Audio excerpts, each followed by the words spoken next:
Outside the Doyle family gates, a Maybach revved up and drove off, successfully shaking off the group of people who were chasing after them. Thank God I moved fast, or I wouldn't even have the chance to talk to you. Paul turned around and looked at the annoyed group behind them, impressed by his foresight. It's not that bad. Dustin was puzzled.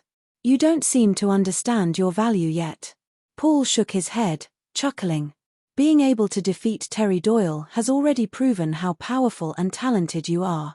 There are less than 5 people in Balerno who could even be on par with you, so countless guilds are desperately trying to rope you in. TSK. What a bother. I should have kept a low profile. Dustin sighed. He had only challenged Terry to warn the Doyle family not to mess with him. He didn't expect them to invite so many people to watch the battle in an attempt to boost their reputation. Still, the Doyle family has shot itself in the foot since he was the one who ended up receiving the boost in reputation. You're an interesting fellow. Others would die for that fame, yet you don't want it at all. Paul smiled.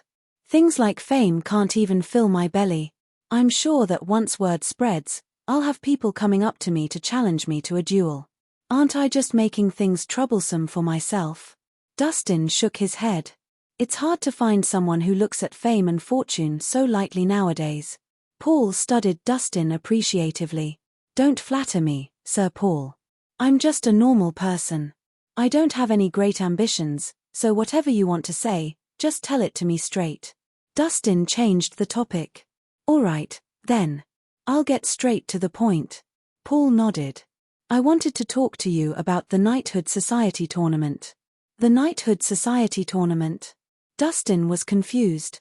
Every 3 years, there will be a Knighthood Society tournament between Balerno and Glenstead.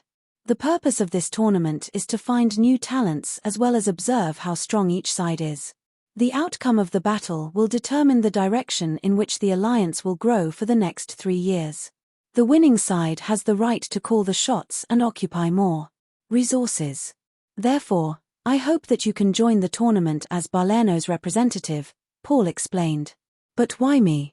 There are so many skilled fighters in Balerno. There's no way a youngster like me has the right to represent Balerno. Dustin was still puzzled. First of all, I have high hopes for you since you're a capable individual. Secondly, there's an age limit. Participants can't be more than 38 years old. Thirdly, each side has 5 slots. Terry Doyle was supposed to take one of them, and since you've injured him greatly, you'll have to take his place. Paul smiled. What? Dustin paled. He never thought things would get so bothersome after defeating Terry. This is a good chance for you, young man. Everyone who joins the tournament receives a hefty prize. And if you win, the Alliance will grant you one wish. Money, power, jewels, women, name it, you'll have it. Paul urged. Grant me a wish. Dustin pondered for a moment. He wasn't interested in money or power, but he did happen to need 2 rare precious herbs. With the Alliance's help, he might be able to find them more easily. Let me know what you need, young man. Don't be shy. Paul took advantage of this opportunity and began pressing. Sir Paul, have you ever heard of the 1,000-year green lotus and Cherusia? Dustin asked. 1,000-year green lotus, no, but I know who has Cherusia, Paul answered. Really? Who? Dustin's eyes lit up. That's a secret for now. Paul tried to entice Dustin. Of course, if you're willing to represent Balerno in the upcoming tournament, I'll let you know regardless of the tournament's results. I guess that means I don't have a choice. Dustin chuckled bitterly. All right, I'll agree to it. It's just going to be a few fights anyway. There was no fight he couldn't win when it came to using his martial arts prowess. Paul smiled. Great. That'll be all. Dustin was curious. Sir Paul, since you've retired, why are you still worrying about matters regarding the Martial Arts Alliance? Paul kept his smile. Even though I'm not with the Alliance anymore, my heart still belongs to them. Not to mention, the current leader of the Alliance is my disciple. I don't see anything wrong with helping him recruit talent. Sir Paul, I admire that you're a man of high integrity. Dustin nodded in acknowledgement. All right, there's no need for the flattery. Where are you going next? I'll see you off. Back to the Flame Dragon Dojo. In the afternoon, inside Stoneray Valley at Mount Cloudcrest, Terry laid on an emerald bed. His complexion was pale, and he was sweating all over. A few physicians in white were carefully tending to his injuries. Phil stood at one side. He was anxious and hesitant to speak, fearing he might disrupt their work. After a long while, Terry's wound was finally sutured up and bandaged. "Mr. Turner, how is my son?" Phil finally asked when he saw that they had finished treating Terry. "It's fortunate that you sent him here on time.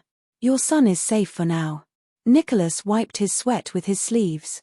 "Thank God." Phil breathed a sigh of relief. But he quickly followed up with another question. "He's safe now, but would it affect his martial arts abilities?" "That's where the problem lies." Nicholas sighed and explained, "His core is seriously damaged. It would be hard to get it healed. I doubt he will be able to recover his abilities." "What? How can that be?" Phil's expression fell. "Mr. Turner, you have excellent medical skills. Can you please think of something?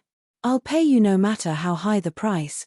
Mr. Doyle, my skills are limited. There's nothing I can do." Nicholas shook his head.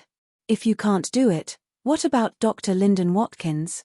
Can you please get him to treat my son?" Phil was anxious. "Dr. Watkins is in seclusion and refuses to meet anyone. Even if he did treat your son and heal his core, your son won't be able to recover his abilities immediately as they are lost. He would need to start all over." Nicholas was feeling truly helpless. Start all over? The blood drained from Phil's face when he heard the news. It took his son more than 20 years of hard work to reach where he was today. It would be too late to start all over again. He was now akin to a crippled man. "Dad," Terry suddenly opened his eyes and cried out weakly. "Quick, get my mentor, Mr. Augustus Klein, here quickly. Only he can save me now." Phil's eyes brightened. "That's right. I almost forgot about him.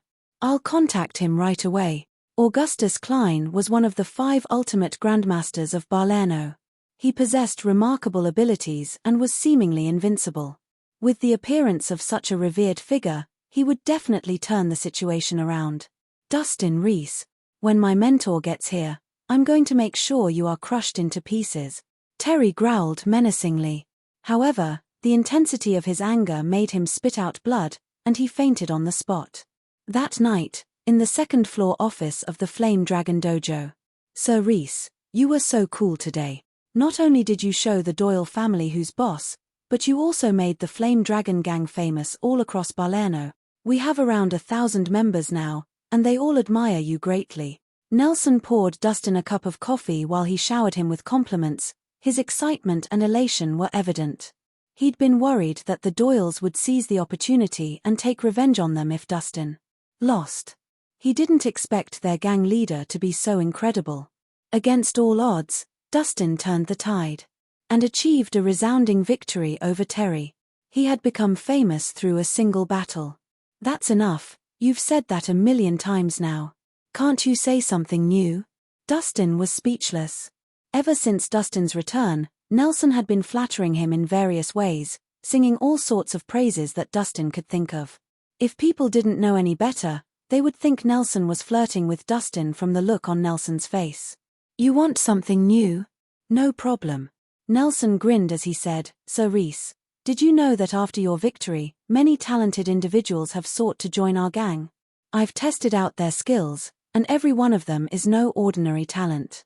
With a little training, they could turn out to be the backbone of our gang. If this continues, I believe the Flame Dragon gang would become Millsburg's largest gang within 3 years." Dustin nodded in response. "Not bad. This is good news.